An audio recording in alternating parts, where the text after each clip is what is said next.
Hello everyone, welcome back to new blog. कसे आहात सर्व?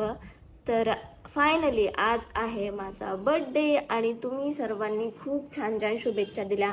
हा व्लॉग आय नो की तुमच्यापर्यंत उद्या येईल, पण तुमच्या खरंच शुभेच्छा खूप भारी होत्या. सर्वांनी मनापासून खूप छान मला विश केलं. सो सर्वांचं थँक्यू सो मच. सर्वांना मी मेन्शन नाही करू शकले स्टोरीमध्ये, सो कारण इंस्टाग्रामचा अल्गोरिदम खराब झाला असतं त्यामुळे, आणि एवढं पॉसिबल नव्हतं कारण भरपूर जणांचे मेसेजेस वगैरे आले आणि मला वाटलं नव्हतं की माझा हा बर्थडे असा राहील म्हणून. मी फर्स्ट टाइम बर्थडेच्या दिवशी आजारी पडले. खूप जास्त ताप वगैरे आलेला आहे आणि ऑफिसला सुद्धा जायचे.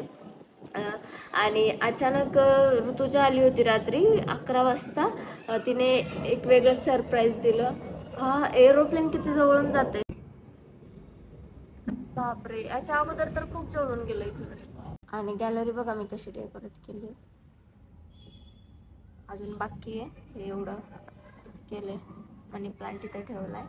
मी तुम्हाला सांगत होते, ऋतुजा आली होती 11 वाजता. अचानकच तिने सांगितलं नव्हतं आणि असं सरप्राईज दिलं. सर्व डेकोरेशन्स वगैरे घेऊन आली होती बर्थडेचं. मग मी आजारी होते, मी काही करणार नव्हते सेलिब्रेट वगैरे, पण मग ती आली. मग आम्ही दोघींनी डेकोरेट केलं सर्व काही आणि ते तुम्हाला पाहायला भेटेलच पुढं व्हिडिओमध्ये.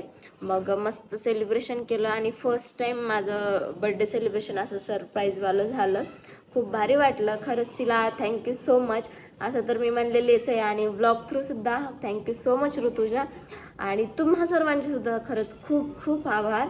चला मग आता तुम्ही एन्जॉय करा आम्ही काय काय एन्जॉय केलं ते व्हिडिओमध्ये, आणि मग मी तुम्हाला भेटते. आता मला जायचं ऑफिसला, सो चलो. तर हा व्लॉग आहे 14 मेचा, 14 मेच्या रात्रीचा. तर माझी तब्येत ठीक नव्हती म्हणून मी झोपी गेले होते. एक 10, 10:30, 11 वाजले होते. मग मी झोपले होते आणि तेवढ्यात मग दार वाजलं आणि उघडलं तर काय, ऋतुजा आलेली होती, जी की माझी बेस्ट फ्रेंड आहे. तुम्ही तिला अगोदरच्या ब्लॉगमध्ये पण पाहिलंय. ती आली होती, केक घेऊन आली होती, तसंच डेकोरेशनचं पण थोडंफार सामान घेऊन आली होती. तर मग माझा तर काय मूड नव्हता सेलिब्रेशन काय करायचा, पण मग ती आली होती एवढं घेऊन वगैरे. तर मग म्हणलं चला मस्त असं डेकोरेशन वगैरे केलं आणि सेलिब्रेशन केलं. ट्रायपॉड लावून दिला आणि दोघींचं असं शूट पण झालं. फोटोज पण खूप भारी आले होते आणि डेकोरेशन मेन म्हणजे खूप भारी झालं होतं. आणि फर्स्ट टाइमच माझा बर्थडे मी असं सेलिब्रेट केला होता डेकोरेशनवाला. आणि इकडे बघा मेणबत्तीच मी विजवली नाही आणि तसंच केक कट केला होता म्हणून मग परत विजवली आणि मग सर्व असं केलं. नंतर मस्त असं सेलिब्रेशन झालं. खूप भारी झालं. मला एक्सपेक्ट नव्हतं कारण तब्येतीमुळं. त्यानंतर मग अचानकच बाहेर फटाके वाजायला चालू झाले. इकडे मी केक कट करत होते आणि तिकडे फटाके वाजायला चालू झाले. म्हणलं काय भारी कोइन्सिडन्स झाला. त्यांचं कारण काय होतं फटाके वाजवायचं माहीत नाही. आणि दुसऱ्या दिवशी तर मला एवढं भारी दृश्य पाहायला भेटलं. इंद्रधनुष्य, पूर्ण हाफ इंद्रधनुष्य पाहायला भेटला. नंतर मग काय माझे कामं जे होते ते कपडे धुणे वगैरे ते चालू होते. सर्व कामं वगैरे आवरली आणि मग नंतर मला आज वातावरण एवढं भारी झालं होतं म्हणून मग चहा आणि टोस्ट खायचा मूड झाला. म्हणून म्हटलं मग चला बनवू. सामान घेऊन आले होते, थोडंफार अद्रक, कोथिंबीर संपली होती ती आणली आणि मस्त असं चहा ठेवला. तसं 2-3 दिवसापासून वातावरण भारी होते आणि सनसेटच्या टायमिंगला एकदम असं खूपच भारी दिसते. मला ते रेकॉर्ड करायचं होतं, पण माझी तब्येत पण काही ठीक नव्हती म्हणून मग मी काही रेकॉर्ड करू शकले नाही. पण म्हणलं आज काही झालं तरी आता रेकॉर्ड करू. मग चहा होत होता तोपर्यंत माठ भरायचा होता, तो माठ भरून ठेवला. आणि बाहेर तर बघा 7 वाजले होते तरी उजेड किती होता, मी तेच तुम्हाला सांगत होते. मग माठ भरायचं एवढं जास्त जीवावर येतं ना, कारण ही बॉटल एवढी जड होते आणि माठ तर मी काही डायरेक्ट फिल्टरला नाही धरू शकत म्हणून. आणि मला तर वातावरणाचंच कमाल वाटत होती, किती छान झालं होतं. त्यामुळे म्हणलं मग चला आज गॅलरीमध्ये बसूनच चहा आणि टोस्ट खाऊ.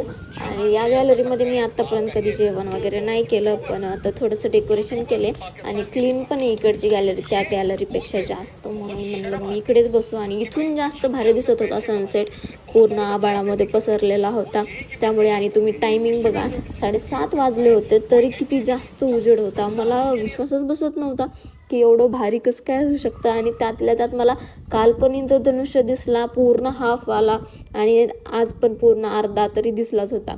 मग थोडंसं म्हणलं चला क्लिप शूट करू. ट्रायपॉड लावला आणि अशा मस्त मस्त छोटूशा क्लिप शूट केल्या. काय करत होते मलाच माहीत नाही, पण मग करत होते. आणि बघा मध्ये जसं एवढं सूर्य ब्राईट झाला आणि किती छान प्रकाश पडला होता. नंतर मग संध्याकाळी फक्त खिचडीच बनवायची ठरवली होती. आणि हो, तुम्ही सर्वांनी मला बड्डेला खूप छान छान शुभेच्छा दिल्या. खूप भारी वाटलं मला.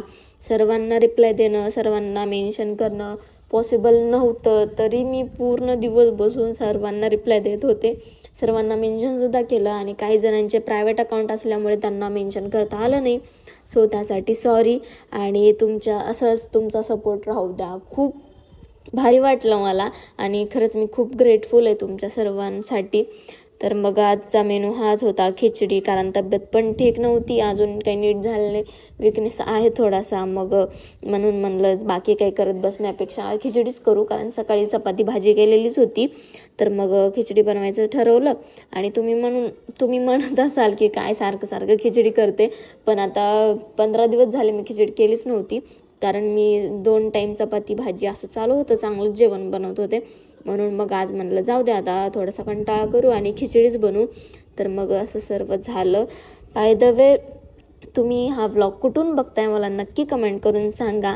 आणि तुम्हाला माझ्या व्लॉगमध्ये सर्वात जास्त काय आवडतं ते देखील मला प्लीज कमेंट करून सांगा. आणि तिकडे बघा, कोथिंबीर मी ताजी ताजी घेऊन आलेली होती आणि चहा वगैरे